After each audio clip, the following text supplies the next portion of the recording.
हाय, इस वीडियो में हम समझेंगे राइट अगेंस्ट एक्सप्लॉयटेशन। देखिए, इसके अंदर हम दो आर्टिकल समझेंगे, आर्टिकल 23 एंड आर्टिकल 24। आर्टिकल 23 क्या है? Prohibition of traffic in human being and force लेबर्ड। और आर्टिकल 24 क्या है? Prohibition of employment of children in the factories. तो ये दोनों आर्टिकल हम अभी डिटेल में समझते हैं। देखिए, आर्टिकल 23 क्या है? Prohibition of traffic in human being and force labour. तो फोर्स लेबर और ह्यूमन बीइंग, इन दोनों वर्ड को हम अच्छे से जानेंगे। देखो, ये जो प्रोहिबिशन है traffic in human being and force labour, ये सिटीजन और नॉन सिटीजन दोनों के लिए ये अवेलेबल है। ये जो राइट है, ये दोनों सिटीजन और नॉन सिटीजन दोनों के लिए ये अवेलेबल है। और ये स्टेट और प्राइवेट पार्टीज के अगेंस्ट में है। इसके अंदर में जो ट्रैफिक इन ह्यूमन बीइंग है, इसके अंदर में क्या क्या आता है मेनली? जैसे selling and buying of the man आएगा। देन इम्यूएबल ट्रैफिक जैसे वीमेन एंड चिल्ड्रन का। देन देवदासीस आते हैं, स्लेवरी आता है। ये मेनली चीज़ें आते हैं इस ट्रैफिक इन ह्यूमन बीइंग के अंदर में। तो इनका जो ट्रैफिक है, जो ह्यूमन बीइंग का जो ट्रैफिक है, इसके ऊपर प्रोहिबिशन लगाया गया है। तो ट्रैफिक में मेनली ये किसके अगेंस्ट, मतलब किससे अगेंस्ट, किससे प्रोहिबिट कर रहा है? ये प्राइवेट पर्सन से क्या कर रहा है? प्राइवेट पर्सन से ये प्रोहिबिट कर रहा है हमें। अब समझते, ये देखिए, ये जो इसके रिलेटेड जो ट्रैफिक इन ह्यूमन बीइंग है, इससे रिलेटेड पार्लियामेंट में जो है एक एक्ट लेके आए जिसका नाम है इमूवेबल ट्रैफिक प्रिवेंशन एक्ट 1956। ये पार्लियामेंट ने लेके आया। अब देखिए, हम समझते अभी फोर्स लेबर। अभी फोर्स लेबर, अभी इसके पहले हमने क्या समझा था कि हमने समझा था कि ट्रैफिक इन ह्यूमन बीइंग। अभी हम समझेंगे फोर्स लेबर, क्योंकि जो हम जो जो हम आर्टिकल पढ़ रहे, that is the prohibition prohibition of what? Traffic in human being and force labour. तो फोर्स लेबर को अभी हम समझेंगे। देखिए, इसके अंदर क्या होता है? फोर्स लेबर के अंदर क्या होता है मेनली? जो फोर्स लेबर क्या होता है जी? जहाँ पे जो पर्सन है उसको कंपाइल किया जाता है to work against his will, उसके जो मर्जी के खिलाफ उससे काम करवाया जाता है, उसी को फोर्स लेबर बोलते हैं। तो फोर्स कोई किसी भी टाइप का हो सकता है, फिजिकल भी हो सकता है, लीगल फोर्स भी हो सकता है, या कंपल्शन हो सकता है इकोनॉमिक सर्कमस्टेंस के बेस पे। तो ये हो गया फोर्स लेबर। अब देखिए, इस पार्लियामेंट ने इस फोर्स लेबर के ऊपर में क्या क्या कानून बनाए। तो हमने देखा जो ट्रैफिक इन ह्यूमन बीइंग है, उसके बेस पे पार्लियामेंट ने ट्रैफिक को रोकने के लिए, ह्यूमन बीइंग का ट्रैफिक को रोकने के लिए mainly immovable traffic prevention act 1956 लेके आया था। वैसे फोर्स लेबर को रोकने के लिए पार्लियामेंट ने ये सभी एक्ट लेके आए, जैसे bonded labour system prohibition act 1976, then minimum wage act 1948, contract labour act 1970, equal remuneration act 1976। ये एक्ट पार्लियामेंट ने लेके आया फॉर द फोर्स लेबर। और ट्रैफिक इन ह्यूमन बीइंग के लिए पार्लियामेंट ने एक्ट लेके आया इमूवेबल ट्रैफिक प्रिवेंशन एक्ट 1956। तो अभी इसके अंदर कुछ एक्सेप्शन है। ये जो आर्टिकल 23 है, इसके अंदर कुछ एक्सेप्शन है। जैसे कि ये आर्टिकल जो है 23, ये परमिट करता है स्टेट को कुछ कंपलसरी सर्विसेज के लिए, जैसे कि मिलिट्री सर्विस हो गया, सोशल सर्विस हो गया। ये सर्विस करने के लिए स्टेट क्या कर सकता है? कंपल्शन कर सकता है। किसको? सिटीजन को कंपल्सन कर सकता है। तो ये जो है, इस जब कंपल्सन करेगा स्टेट, तो ये जो ग्राउंड है, रिलीजन, रेस, कास्ट, क्लास, ये ग्राउंड के ऊपर डिस्क्रिमिनेट नहीं करेगा। स्टेट क्या है ना, स्टेट डिस्क्रिमिनेट नहीं करेगा while while providing this compulsory services, that is military service, social service. तो ये है मेनली आर्टिकल 23। तो आर्टिकल 23 के अंदर में हमने क्या देखा? सबसे पहले तो जो ट्रैफिक इन ह्यूमन बीइंग्स है, उनका मतलब क्या है? ट्रैफिक ह्यूमन बीइंग का मतलब क्या है? उसके अंदर क्या क्या चीज़ें आती है, ये हमने देखा। उसके बाद हमने क्या देखा? ये देखिए, इसके अंदर में हमने ये ट्रैफिक इन ह्यूमन बीइंग के अंदर में हमने ये सब चीज़ें देखा। इसके बाद हमने जो फोर्स लेबर है, ये क्या होता है, और पार्लियामेंट ने इसके लिए क्या क्या कानून लेके आए, और ये फोर्स लेबर का मतलब क्या होता है। ओके, कंपल्शन करना, ज़बरदस्ती करना किसी भी पर्सन को उसके उसके मर्जी के खिलाफ कोई भी काम करने के लिए। देन कुछ एक्सेप्शन है इस 23 में। ये हमने देखा कि स्टेट के पास कुछ पावर है को कंपलसरी सर्विसेज प्रोवाइड करने के लिए लोगों को क्या कर सकता है? फोर्स कर सकता है, मिलिट्री सर्विस या सोशल सर्विस। तो इस जब ये जब कंपलसरी सर्विस, ठीक है, लेके आएगा स्टेट, तब ये डिस्क्रिमिनेट नहीं करेगा on this ground, that is religion, race, caste और क्लास। अब हम समझेंगे आर्टिकल 24। आर्टिकल 24 क्या बोलता है? Prohibition of employment of children in factories.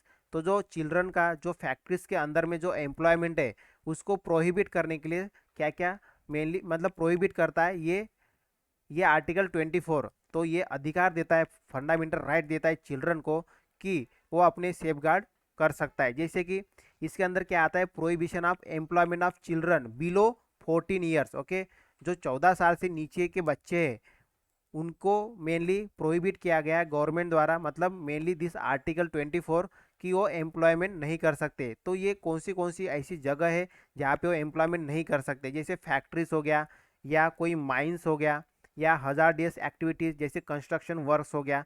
तो इन सभी जगहों पे जो ये आर्टिकल 24 है ये क्या कर रहा है, प्रोहिबिशन प्रोवाइड कर रहा है, मतलब प्रोहिबिट कर रहा है एम्प्लॉयमेंट के लिए, किसको, चिल्ड्रन को। लेकिन कुछ एक्सेप्शन है इसमें, जैसे कि एम्प्लॉयमेंट जो है हार्मलेस या इनोसेंट वर्क में 14 साल से कम बच्चे कर सकते हैं, मतलब हार्मलेस और इनोसेंट वर्क ये कर सकते हैं। लेकिन जो हजार्डियस या माइन या फैक्ट्री में काम नहीं कर सकते बिलो 14 ईयर्स, ठीक है, चिल्ड्रन। देन जो फोर्स लेबर है इसके लिए इसके लिए पार्लियामेंट ने force labour prohibition and regulation act लेके आया 1986। और ऐसे बहुत सारे एक्ट लेके आए, जैसे कि एम्प्लॉयमेंट ऑफ चिल्ड्रन एक्ट 1938, उसके बाद फैक्ट्री एक्ट लेके आया 1948, mine act 1954 1952, then merchant shipping act 1958, plantation labour act 1951, motor transport work okay worker act 1951, apprentice act 1961, beedi cigarette workers act 1966। इस टाइप से अलग अलग एक्ट लेके आए for the prohibition of the employment, किसका, चिल्ड्रन का, जो बिलो 14 ईयर्स होते हैं। अब देखिए इसके लिए सुप्रीम कोर्ट ने 1996 में कुछ डायरेक्शन प्रोवाइड किया। पहली डायरेक्शन ये कि वो सुप्रीम कोर्ट बोलता है कि children labour rehabilitation welfare fund ये बनाइए, ठीक है, children labour rehabilitation welfare fund बनाइए। और इसमें जो एम्प्लॉयर होगा, जो बच्चों को, जो 14 साल से कम बच्चों को अगर अगर वो एम्प्लॉयमेंट के लिए रखता है तो उसको पेनाल्टी लगाइए 20,000 रुपीज़। और वो ये पेनाल्टी कहाँ जाएगी, वेलफेयर फंड में जाएगी, जो कि children labour rehabilitation welfare fund में जाएगी। ओके, और इम्प्रूव कीजिए ये बच्चों का एजुकेशन, हेल्थ एंड न्यूट्रिशन, ये सभी चीज़ों की तरफ ध्यान देना चाहिए, इम्प्रूवमेंट करना चाहिए। ये सुप्रीम कोर्ट ने बोला 1996 के अंदर में। सबसे पहले तो फंड, वेलफेयर फंड बनाने के लिए बोले, दूसरी चीज़ ये एजुकेशन, हेल्थ, न्यूट्रिशन लेवल ये सभी इम्प्रूव करने के लिए बताया। इसके बाद the commission for protection of child right act 2005 आता है, जिसमें मेनली दो चीज़ें कवर होती है। सबसे पहला कि ये क्या है, स्टेट लेवल पे और नेशनल लेवल पे, दोनों लेवल पे कमीशन बनाया जाता है for the protection of the child right. और ये कमीशन जो है, देखिए ये जो एक्ट लेके आया था, commission for protection of child right act 2005, ये जो पार्लियामेंट द्वारा ये जो एक्ट लेके आया गया था, इसके जरिए दो चीज़ें किया गया है। एक तो कोड बनाया गया है, चिल्ड्रन कोड, और दूसरा स्टेट और नेशनल लेवल पे एक कमीशन बनाया गया, जिससे कि जो चाइल्ड राइट है इसको प्रोटेक्ट किया जा सकता है। ये कमीशन प्रोटेक्ट करेगा मेनली, ठीक है। ये कमीशन जो है ये चिल्ड्रन राइट्स की तरफ ध्यान देगा, इनके राइट्स को प्रोटेक्ट करेगा। तो ये नेशनल और स्टेट लेवल पे, दोनों लेवल पे ये कमीशन बनाइए, ये बनाया गया मेनली, ये बनाया गया, ठीक है, by this parliament act, that is commission for protection of the child right act 2005 के जरिए। और इससे और एक चीज़ बनाया गया है, चिल्ड्रन कोड बनाया गया है, जिससे कि क्या हो सके, स्पीडी ट्रायल हो सके। जो ट्रायल होंगे चिल्ड्रन, ये इसके बेस पे, ठीक है, तो वो क्या हो सके, स्पीडी हो सके, बहुत जल्दी हो सके। उसके बाद 2006 में गवर्नमेंट ने क्या किया, बैन किया जो भी डोमेस्टिक सर्वेंट है, मतलब डोमेस्टिक सर्वेंट वाला जो काम है उसको बैन किया। डोमेस्टिक सर्वेंट में क्या क्या आते हैं, जैसे होटल्स हो गए, धाबास हो गए, रेस्टोरेंट हो गए, शॉप्स हो गए, फैक्ट्रीज हो गए, उसके बाद रिजॉर्ट, स्पास, देन टी शॉप, ये सभी में जो एम्प्लॉयमेंट है बिलो 14 ईयर्स के जो बच्चे हैं उनका जो एम्प्लॉयमेंट है, इसको गवर्नमेंट ने बैन किया 2006 के अंदर। तो अभी देखिए इसके लिए गवर्नमेंट ने और एक एक्ट लेके आया, child labour prohibition and regulation amendment act 1986, जिसको अमेंड किया गया था 2016 के अंदर में, और इसका नाम चेंज कर दिया इसी को, child labour prohibition and regulation amendment act. ये जो 1986 है इसको 2016 में इसको अमेंड किया गया और इसका नाम चेंज करके बनाया गया children and adolescent labour prohibition and regulation act 1986 ये बनाया गया है। इसका नाम मतलब ये नाम चेंज किया गया है इस एक्ट का। ओके, तो इस तरह से हमने क्या क्या देखा है इस वीडियो के अंदर में। सबसे पहले तो आर्टिकल 23 पढ़ा, जिसमें मेनली क्या बताया गया था, प्रोहिबिशन ऑफ द ट्रैफिक। सबसे पहले तो ट्रैफिक इन ट्रैफिक, ठीक है, ट्रैफिक ऑफ ह्यूमन बींग, ठीक है, प्रोहिबिट करना है ट्रैफिक ह्यूमन बींग।